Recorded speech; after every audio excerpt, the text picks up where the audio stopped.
فيها اسمه وسعى في خرابها أولئك ما كان لهم أن يدخلوها إلا خائفين لهم في الدنيا خزي ولهم في الآخرة عذاب عظيم. Yang berikutnya walillahi tapi sebelumnya waqalatil yahudu laysatil nasara ala syai' waqalatil nasara laysatil yahudu ala syai' wa hum yatluna alkitab kadzalika qala alladziina la ya'lamuna mithla qawlihim fallahu yahkumu bainahum yawmal qiyamati fima kanu fihi yakhtalifun wa man adlamu mimman mana'a masajidallahi an yudhkara fiha ismuhu wa sa'a fi kharabiha ulaika ma kana lahum an yadkhuluha illa khaifin lahum fid dunya khizyun wa lahum fil akhirati adzabun adzim. Al-ayah yang maksud beliau ayat yang pertama tadi wa qalatil yahudu laysatil nasara ala syai' wa dzalika annahu balagha bi ahli al-kitab al-hawa wal hasad. Mereka terbawa oleh kedengkian dan hawa nafsu mereka. Itu membawa mereka ila anna ba'dahum dhallala ba'dan wa kaffara ba'dhum ba'dha. Masing-masing mereka menyesatkan golongan kelompok yang lain dan bahkan mengkafirkan satu sama lain. Itu disebutkan oleh Rasulullah sallallahu alaihi wasallam, "Istaraqatil yahudu ila 71 firqatan." Orang-orang Yahudi terpecah menjadi 71 golongan. Kemudian orang-orang Nasara terpecah menjadi 72 golongan. Satu sama lain saling mengkafirkan, saling menyesatkan. Mulai dari perpecahan di antara mereka orang-orang Nasrani tentang tabiat keadaan Nabi Isa alaihi salam, apakah murni sebagai manusia atau bercampur pada dirinya sifat-sifat ilahiyah. Begitu pula orang-orang Yahud, mereka satu sama lain saling mengkafirkan dan saling menyesat, menganggap sesat golongan yang lain, kelompok yang lain. Kama fa'alal ummiyun, juga hal ini dilakukan oleh orang-orang ummi, orang-orang yang tidak pernah turun kepada mereka Alkitab, min musyrikil Arab wa ghairihim, baik itu dari kalangan musyrikin Arab maupun dari kalangan yang lainnya. Ini orang-orang yang tidak pernah turun kepada mereka kitabullah. Wa kullu firqatin tudallilul firqatal ukhra. Masing-masing firqah, kelompok menganggap sesat kelompok yang lainnya. Wa yahkumullahu fil akhirati bainal mukhtalifin bi hukmihi al-'adl. Dan Allah akan memutuskan perkara di akhirat nanti di antara mereka yang berselisih dengan hukumnya yang maha adil. Alladzi akhbara bihi ibadahu, yang Allah terangkan hukum tersebut kepada hamba-hambanya. Fa innahu la fawza wa la najata illa liman saddaqa jami'al anbiya wal mursalin. Di antara ketetapan itu maksud beliau, di antara ketetapan keputusan hukum Allah tersebut, bahwa tidak ada yang beruntung, tidak ada yang selamat kecuali orang-orang yang ini membenarkan para rasul dan para anbiya, mengakui beriman kepada para nabi dan rasul, baik yang mereka tahu namanya ataupun tidak. Wamtathala awamira rabbih, menjalankan perintah Rabbnya, wajtanaba nawahiyah, dan menjauhi larangan-larangannya. Wa man adahum fahuwa halik. Selain mereka, yani selain orang-orang yang beriman dan taat tunduk kepada Allah, maka mereka itulah yang binasa. Ini mereka mencela, orang-orang Yahudi mencela orang-orang Nasrani, tidak ada apa-apanya kalian, kalau tidak ada nilainya. Orang-orang Nasrani juga demikian. Bahkan di dalam menyanyi kalangan mereka sendiri juga seperti itu. Kafiru ba'duhum ba'dha, menganggap seterusnya ini kafir satu kelompok dengan kelompok yang lainnya. Bagaimana bahkan di zaman dekat dengan kita antara Katolik dan Protestan, kelompok Yesuit dengan yang lainnya, bahkan mereka sampai tidak mau kalau ini gereja ini adalah gereja aliran ini, maka jamaahnya tidak akan boleh pindah ke gereja yang lain. Seperti itu ya. Nah, ini juga peringatan buat kaum mukminin di kalangan mereka, yang ini sebagai sebuah celaan, maka hendaknya mereka menjauhi sifat yang demikian. Makanya dalam setiap pertikaian, dalam setiap perselisihan, Allah memerintahkan kalau memang kalian beriman kepada Allah, ruddu, kembalikan semua yang diperselisihkan itu kepada Allah dan Rasulnya. Lihat rujukannya dalam Al-Quran dan Sunnah.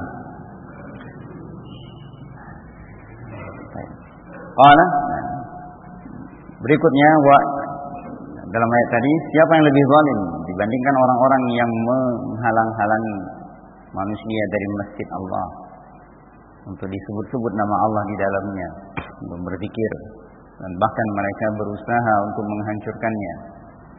Kharabul masjid, menghancurkan masjid. Kehancuran masjid itu ada dua, kehancuran yang sifatnya hissi dan kehancuran yang sifatnya maknawi. Hissi itu terjadi sejak dahulu seperti yang ditunjukkan di dalam surat Al-Isra. Wa yusabbiru ma'alau tatbira. Yadkhulu masjidan. Nah, ayat yang itu kemudian berikutnya itu adalah yakni kehancuran sifatnya hissi.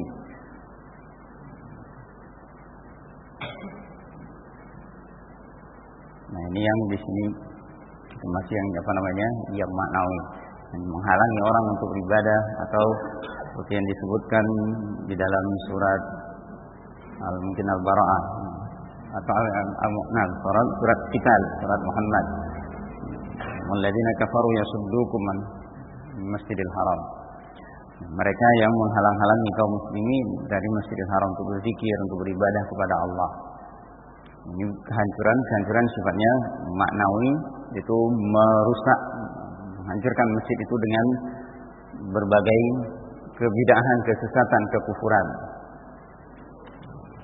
Ulaika, mereka itu maka lahum ayyadkhuluha illa khaifin. Tidak pantas bagi mereka untuk masukinya kecuali dalam keadaan takut. Dan memang ini sebagaimana disebutkan oleh Allah di dalam surat Al-Bara'ah, surat At-Taubah, bahwa yang memakmurkan masjid itu adalah orang-orang yang beriman dan takut kepada Allah. Mereka memakmurkannya bukan hanya mengisi masjid itu penuh dengan orang-orang yang beribadah kepada Allah, tapi juga penuh dengan amaliyah yang sunnah, yang sesuai dengan yang diridhai oleh Allah Subhanahu wa taala. Lahum fid dunya khizyun wa lahum fil akhirati adzabun adzim. Mereka akan mendapatkan kehinaan di dunia, dan di akhirat mereka akan mendapatkan azab yang besar. Ini termasuk di antara ayat yang juga menghasung untuk kita memuliakan masjid Allah. Nah, sehingga perlu diperhatikan adab-adabnya. Nah, di antara adab-adabnya itu mulai dari ketika mereka berwudu, seseorang itu berwudu di rumahnya untuk menuju ke masjid, dia berjalan dengan tenang, tidak tergesa-gesa, dan tidak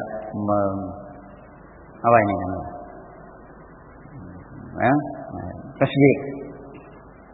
Ini disebutkan oleh dilarang oleh Rasulullah SAW dari dalam hadis Ka'ab bin Ujrah radhiyallahu anhu yang disahihkan oleh Syalbani dalam Al-Irwa. Idza tawadda'a ahadukum fi baitihi thumma ata al-masjid fala yaqul hakada. Yani syabaka baina asabi'i. Enggak boleh dia sambil jalan tuh. Kadang-kadang ya, sebagian kita sudah bukan ketika berjalan, sudah di dalam shaf.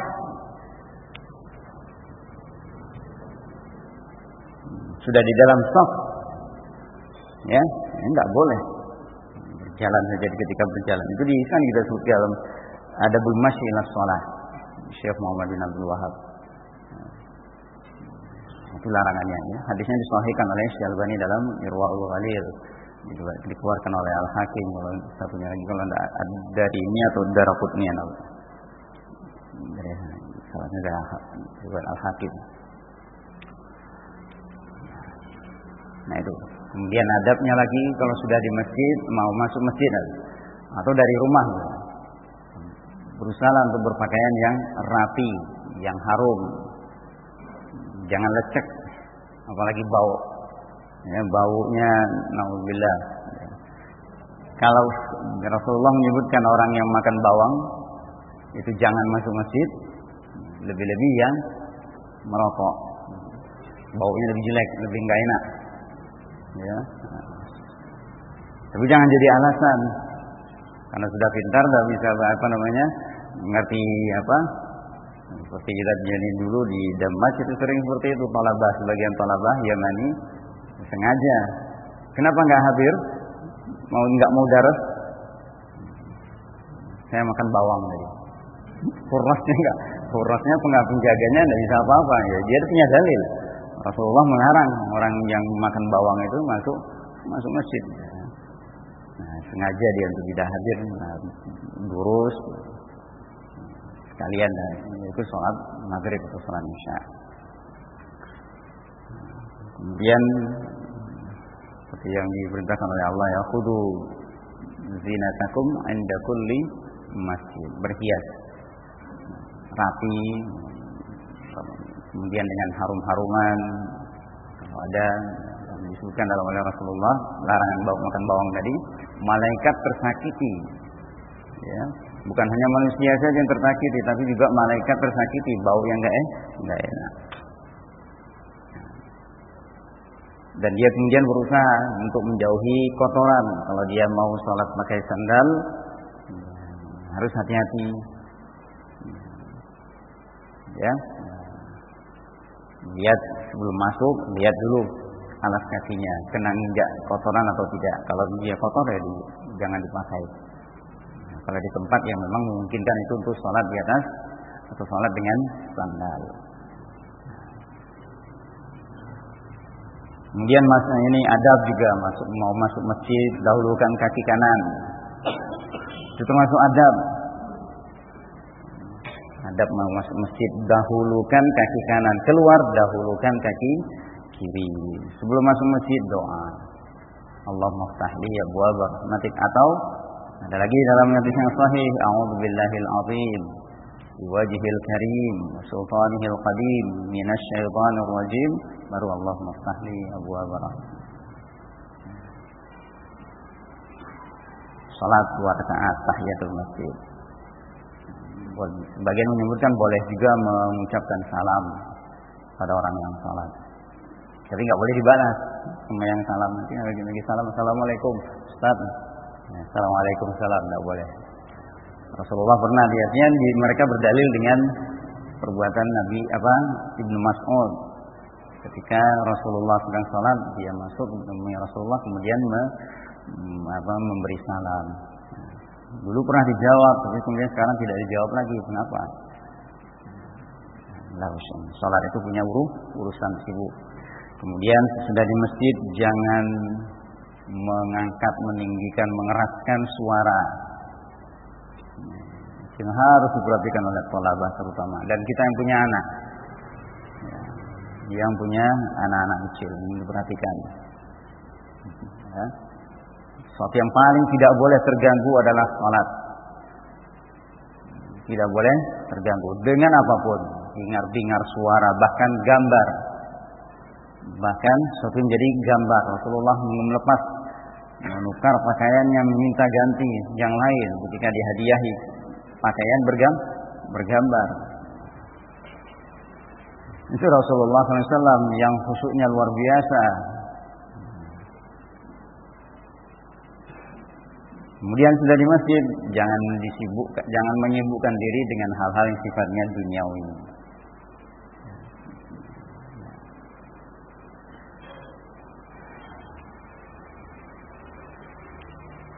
Pagi ini disebutkan makan alhum ayadukhuluha illa khaifina. Masuk masjid itu dengan tenang.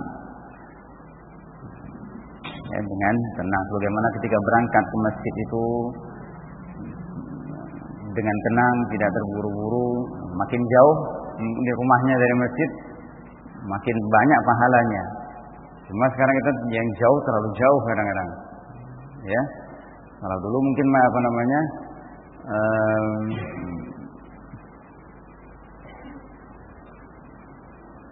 wallahu a'lam apakah sampai ya. Para sahabat di pinggiran kota-kota Madinah itu masih bisa mereka melangkah sampai ke masjid Rasulullah, itu enggak terlambat salatnya. Itu diantara yang perlu untuk diketahui oleh kita semua, terutama para tulab. Jaga kemuliaan masjidnya, jangan dikotori. Itu termasuk diantara adab masjid, sehingga dilarang untuk membuang kotoran. Bahkan sebagian ulama menyebutkan jangan makan di dalam masjid, supaya tidak tahu siwaan. Termasuk di dalam juga adab di masjid bersiwak, gosok gigi sebelum berangkat. Mengotori masjid seperti itu. Pernah Rasulullah SAW marah ketika melihat di arah kiblat itu ada nempel di dinding. Itu termasuk dosa. Itu termasuk dosa, walaupun dosa kecil, dosa ringan. Kafarahnya apa? Buang, bersihkan. Bagian asatid melihat bagaimana para ulama kita mengajar, mendidik kita untuk menghormati masjid. Disebutkan Syekh Rabi' hafizahullah itu ada kotoran atau apa di lantai masjid itu, beliau kutip, beliau masukkan dalam kantong. Nah, sementara kita, sebagian kita subhanallah, kadang-kadang nggak hati-hati, motong kukunya di masjid, ciciran kemana-mana. Mayam bagi, bukan nggak hanya adab lah. Rumah Allah, tempat yang harus dijaga kebersihannya, ya. Kemuliaannya terutama. Baik, nah itu diantara beberapa hal yang mungkin perlu. Ya. Itu yang pernah Anda sampaikan juga. Nah, jangan kita seperti ini orang-orang yang dikatakan kalau dahulu mereka masuk pasar, tapi akhlaknya akhlak masjid. Sekarang orang masuk masjid akhlaknya akhlak pasar. Tahu maksudnya? Apa? Masuk pasar akhlaknya masjid. Adabnya orang masjidi. Orang yang sholat, tawadhu, tenang. Itu orang dahulu masuk ke pasar. Tapi sekarang orang masuk masjid, wataknya akhlaknya akhlak pasar. Ramai. Teriak sana, teriak sini. Ayo, siapa yang masih senang teriak-teriak?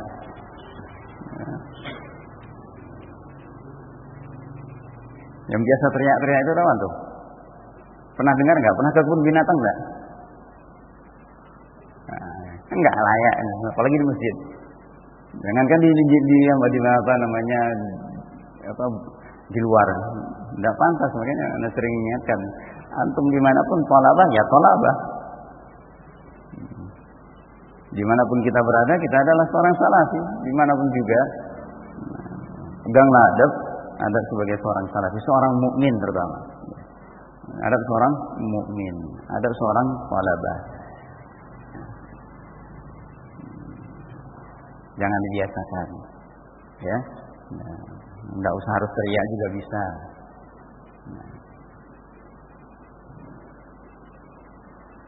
Nah, ini yang harus diingat. Apalagi kita bukan lingkungannya di lingkungan masjid. Ya, antum para tolab,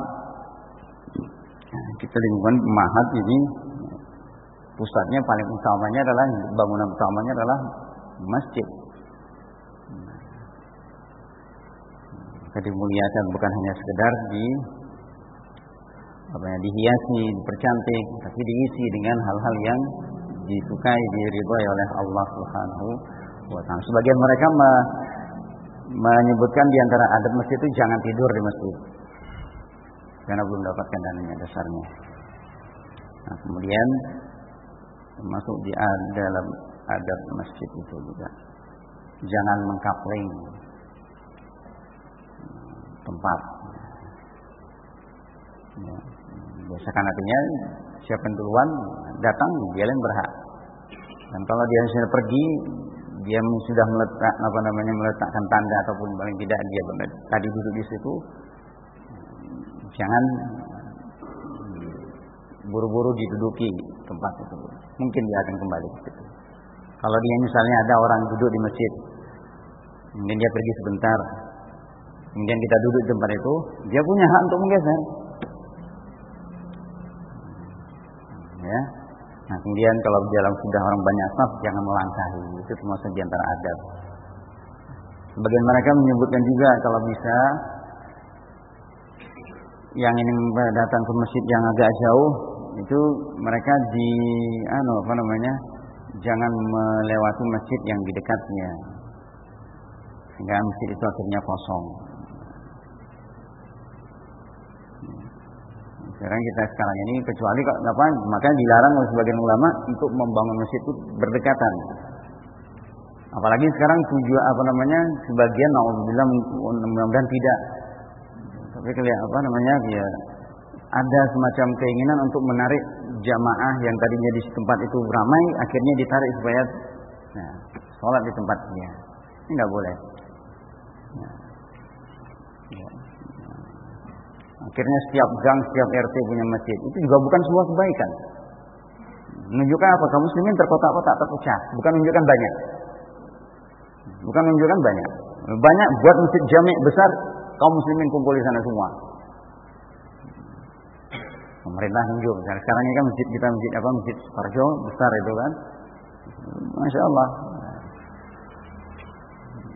Semua ke sana, Jumatan, sholat, tarawih, Masya Allah. Itu yang bikin takut orang-orang kufar. Ternyata kaum muslimin banyak. Nah, kalau satu-satu dipecah, bukan tidak menunjukkan juga. Banyak, terkotak-kotak. Kalau niatnya jelek, seperti tadi. Kemudian jangan keluar dari masjid kalau tidak ada udzur. Jangan keluar dari masjid, apalagi ketika adzan. Setelah adzan. Kalau tidak ada udzur, misalnya karena batal wudunya, atau yang lain, jangan keluar. Mana disebutkan di zaman dulu juga, zaman salaf. Ada yang dia keluar dari masjid, kemudian patah kakinya, jatuh dari kuda.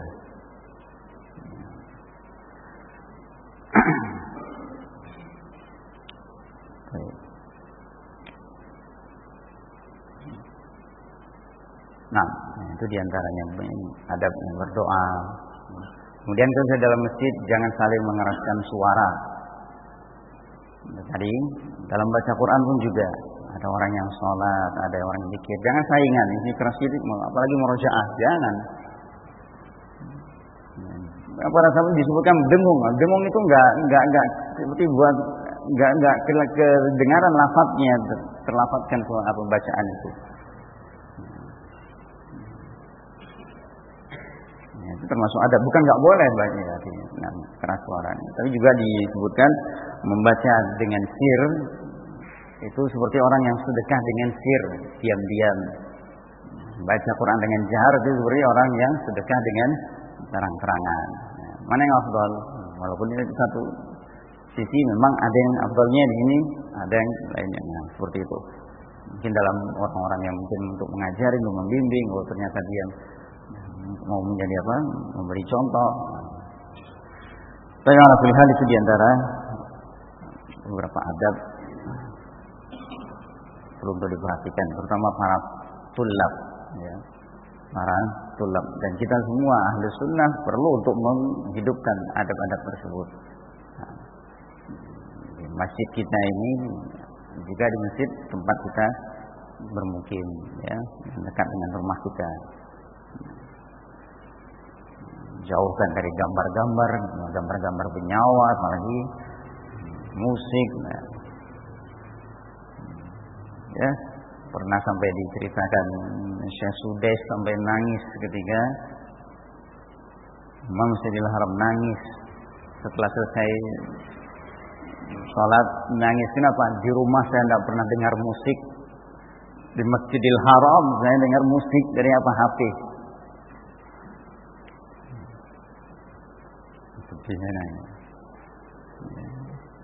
Masjid yang paling mulia di dunia, ya. Nah, wa man yu'azzim, itu termasuk syiar-syiar Allah. Wa man yu'azzim sya'air Allah fa innaha min taqwal qulub. Itu termasuk tanda-tanda ketakwaan hati. Kita belajar menuntut ilmu itu untuk jadi orang yang bertakwa.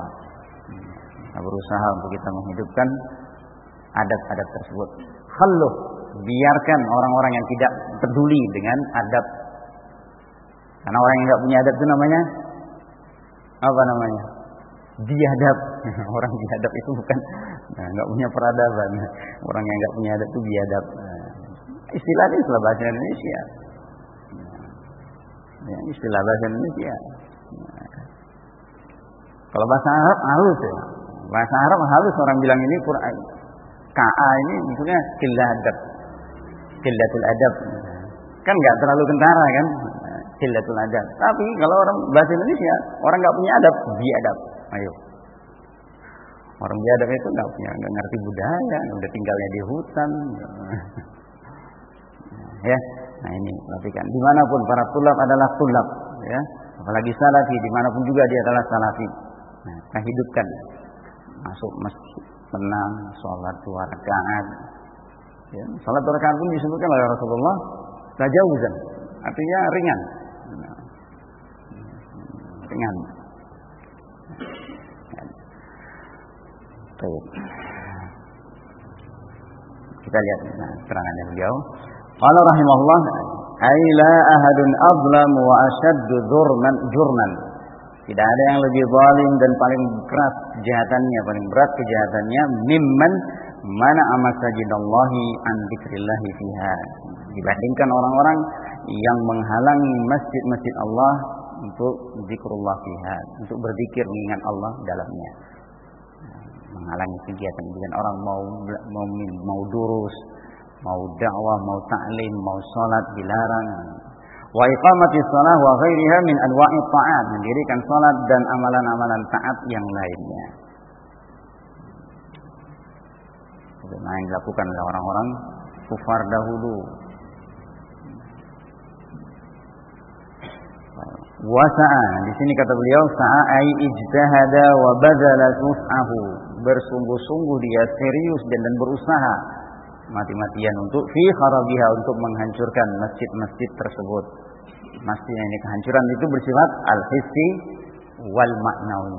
Al-hissi seperti yang dilakukan oleh Bukhtun Nasar, Nebukadnezar ketika dahulu atau zamannya sebelum kaisar-kaisar Romawi yang kuno dulu. Titus, ya, Nero yang membakar Baitul Maqdis. Itu bukan hanya orang-orang Yahudi, bahkan dibantu oleh orang-orang Kristen dulunya, Nasrani. Ya, mereka ikut membantu. Kenapa? Dendam sama jengkel sama orang Yahudi. Dendam dan jengkel sama orang Yahudi, mereka ikut dengan untuk menghancurkan Baitul Maqdis. Betul-betul dihinakan ketika itu Baitul Maqdis, itu bukan karena zalimnya Allah, tapi karena kekufuran orang-orang Bani Israel sendiri. Wal ma'nawi, dan kehancuran yang sifatnya maknawi. Fal kharabul hissi hadmuha wa takhribuha wa taqdiruha. Yang hissi itu bisa berupa menghancurkannya, runtuh bangunnya, atapnya, tiang-tiangnya dicongkel, keramiknya diambilin, besi-besinya diambilin. Apalagi ini misalnya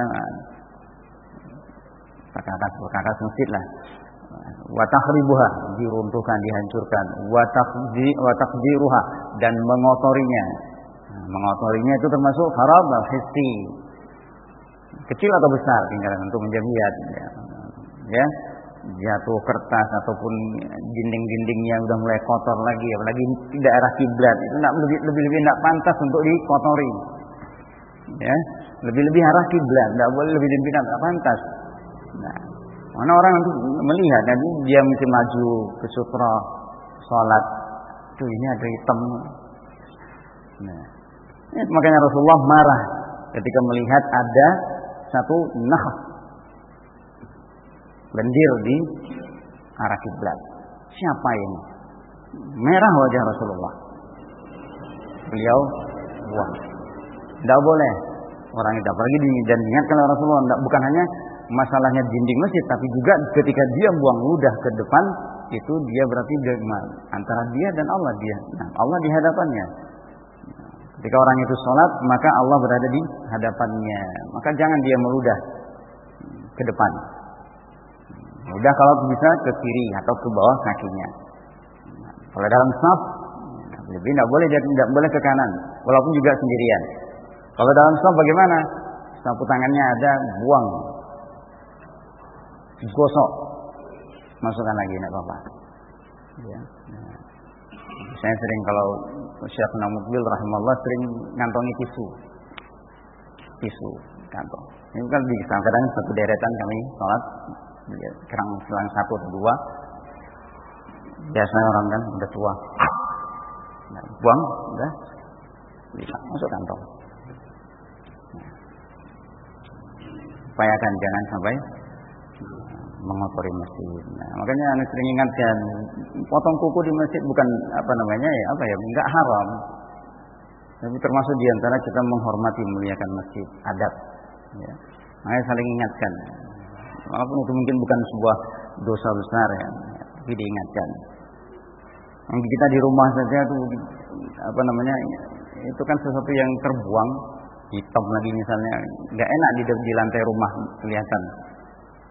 Kalau dia biasa bersih, dekotnya yang potongan kuku di depan di lantai rumah itu nggak enak. Dia kan berusaha membuang, apalagi di dalam masjid. Antum upayakan. Ya. Qala wal harabul ma'nawi man udzakirin bismillahi fiha. Menghalangi orang-orang berzikir mengingat nama Allah, ta'lim dilarang, mengadakan dakwah, mengadakan orang mau sholat, termasuk di sini mungkin mau meletakkan mau nyolatkan jenazah, tak boleh. Pinjam mesin itu apa untuk kajian? Itu harabul ma'nawi. Termasuk juga di situ wa hadza amul likulli man ittasafa bi hadhihi sifat.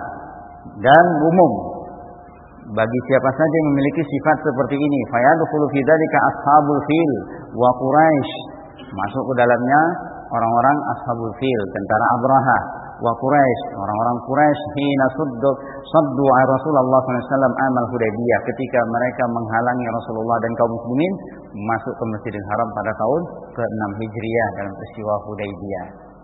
Nah, enggak boleh masuk masjid nanti tahun depan. Wan Nasara hina akhrabu Baitul Maqdis, dan Nasrani mereka sesungguhnya menghancurkan Masjidil Aqsa pertama kali, Baitul Maqdis.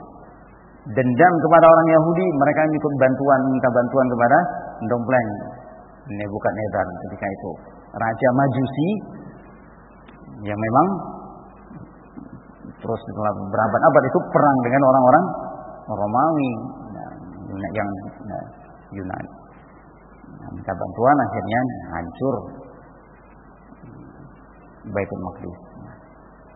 Wa ghairuhum, dan juga yang selain mereka, min anwa'iz zalamah as-sa'ina fi kharabiha, dari berbagai jenis orang zalim, model-model orang zalim yang berusaha untuk menghancurkan masjid, muhadatan lillahi, mementang memusuhi Allah, wa musyakhatan, pembangkangan dan memerangi Allah. Fajazahumullahu, maka Allah memberi balasan kepada mereka bi'an mana'ahum dukhulaha syar'an wa qadaran, di mana Allah menghalangi mereka untuk masuk ke dalamnya syar'an, secara syar'i berdasarkan ketentuan Al-Qur'an dan Sunnah, dan qadran, halang mereka pula dari secara qadrat, dihalangi oleh akibat dosa-dosa mereka terusir, dijauhkan. Bahkan di zaman Umar bin Khattab mereka tidak boleh masuk kecuali dalam keadaan mereka kalau berani masuk Masjidil Aqsa tenang hukuman. Illa khaifin, kecuali dalam keadaan takut, dalilin, dan dalam keadaan hina, merendahkan diri. Falamma akhafu ibadallah akhafahumullah. Ketika mereka membuat takut hamba-hamba Allah, maka Allah pun membuat mereka ketakutan. Fal musyrikun, seperti itu juga orang-orang musyrikin, alladzina saddu Rasulullah sallallahu alaihi wasallam lam yalbas Rasulullah sallallahu alaihi wasallam illa yasira. Ketika mereka menghalangi Rasul sallallahu alaihi wasallam, tidak tinggal lama Rasulullah sallallahu alaihi wasallam kecuali waktu yang singkat. Kapan? Fathu Makkah. Hatta adinallahu lahu fi fathi Makkah wa mana'al musyrikin min qurbani baiti. Ya. Akhirnya apa? Dibalas oleh Allah, kemudian mereka tidak boleh masuk ke Masjidil Haram. Ya, tidak boleh lagi mereka mengadakan ibadah di Masjidil Haram. Faqala ta'ala ya ayyuhalladzina amanu innamal musyrikuuna najasun fala yaqrabul masjidal harama ba'da 'amihim hada. Setelah Fathu Makkah itu orang-orang musyrikin dilarang untuk mendekati Masjidil Haram. Wa ashabul fil qad dzakarallahu ma jara 'alaihim wan nasara sallatallahu 'alaihim al-mu'minin fa ajlauhum anhu. Ashabul fil, Allah juga pernah menyebutkan mereka tentang keadaan mereka, apa yang terjadi pada mereka. Allah timpakan apa kepada mereka? Allah arsal 'alaihim tayran ababil wan nasara, orang-orang Nasrani juga demikian. Wa sallatallahu 'alaihim mu'minin fa ajlauhum anhu. Allah kuasakan kepada mereka kaum mukminin, akhirnya mengusir mereka dari Baitul Maqdis. Wa hakadha kullu man ittasafa bi wasfihim. Demikianlah yang berlaku pada setiap orang yang memiliki keadaan seperti orang-orang tersebut. Fala budda an yanalahu qistuh, pasti dia akan mendapatkan bagiannya. Wa hadha min al-ayatil 'azimah akhbara biha al-bari qabla wuqu'iha fa waqa'at kama akhbar. Dan ini termasuk di antara tanda-tanda kebesaran Allah yang maha besar, Allah yang maha agung, mukjizat yang sangat besar. Akhbara bihal bari, Allah sebutkan keadaan ini sebelum terjadinya. Fawaqa'at kama akhbar, dan terjadi sebagaimana yang Allah beritakan. Di waktu Fathu Baitul Maqdis di zaman Umar bin Khattab. Di zaman Umar bin Khattab. Ya. Wastadalla al-ulama bil ayatil karimah ala annahu la yajuzu tamkinul kufar min dukhulil masjid. Para ulama dengan ayat ini berdalil tidak bolehnya memberikan kesempatan kepada orang-orang kafir untuk masuk ke dalam masjid. Nah, tidak boleh.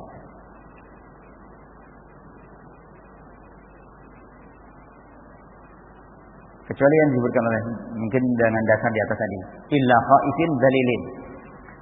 Yang seperti ini misalnya apa? Mereka sebagai tawanan. Boleh diletakkan di masjid. Rasulullah SAW meletakkan Sumamah bin Asal di dalam masjid. Sayyid Yamamah, pembesar negeri Yamamah, eksportir gandum ketika itu. Eksportir gandum ke Quraisy. Nah, jadi kebutuhan gandum Quraisy itu dipasok oleh Yamamah. Yamamah ini daerah Najd, daerahnya Musailamah al-Kadzdzab. Nah, dia sudah pernah tertangkap, berjanji tidak akan membantu Quraisy.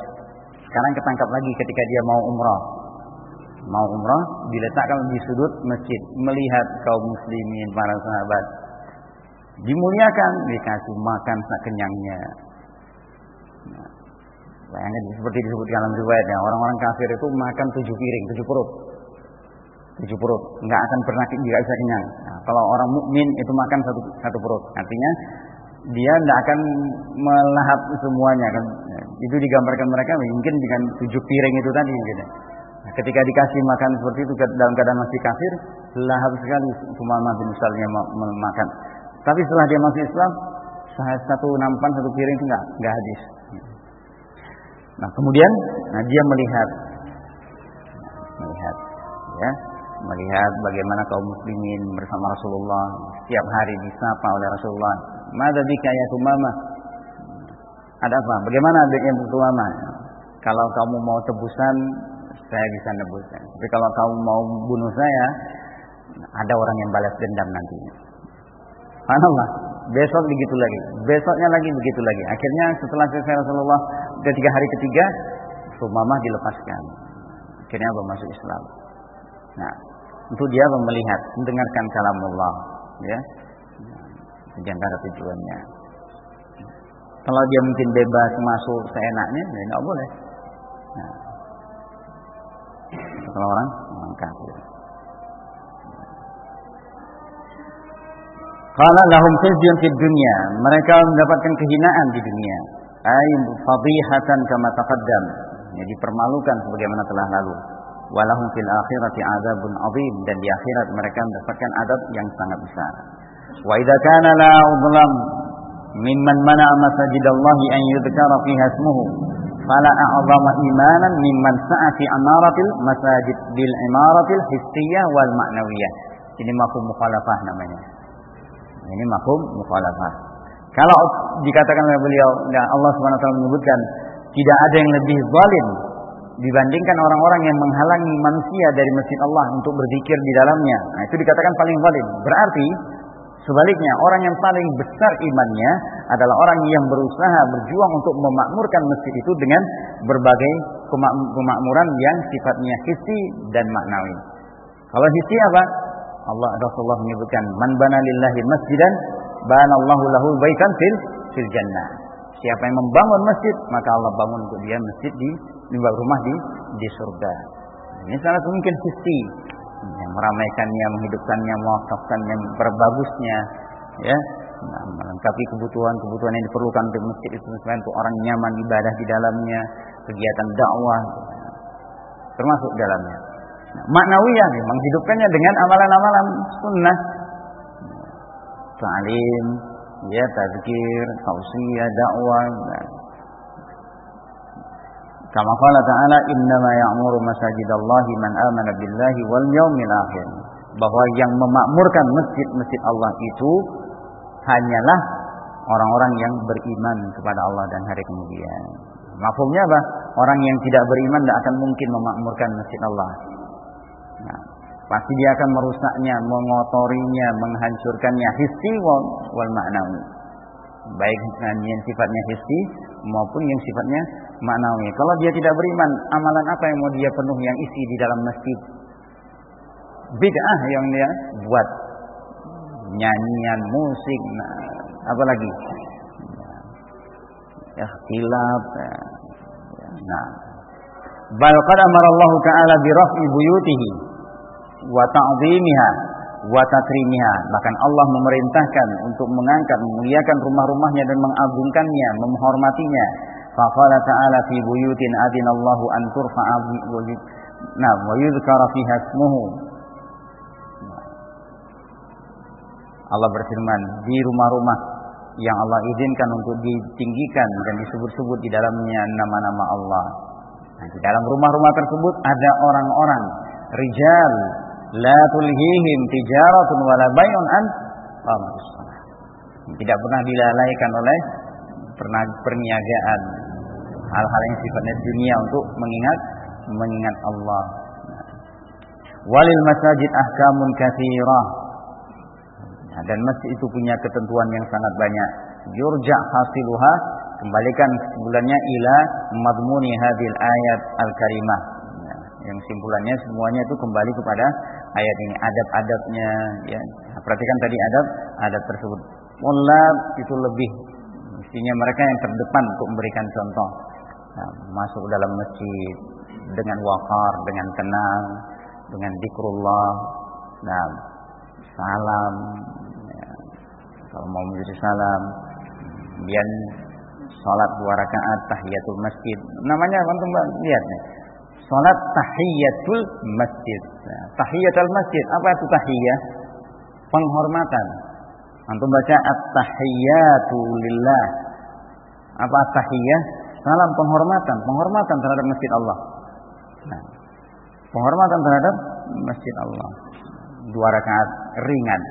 Itu termasuk di antara salat-salat sunnah yang ringan. Enggak mungkin enggak sampai 5 menit. Ya.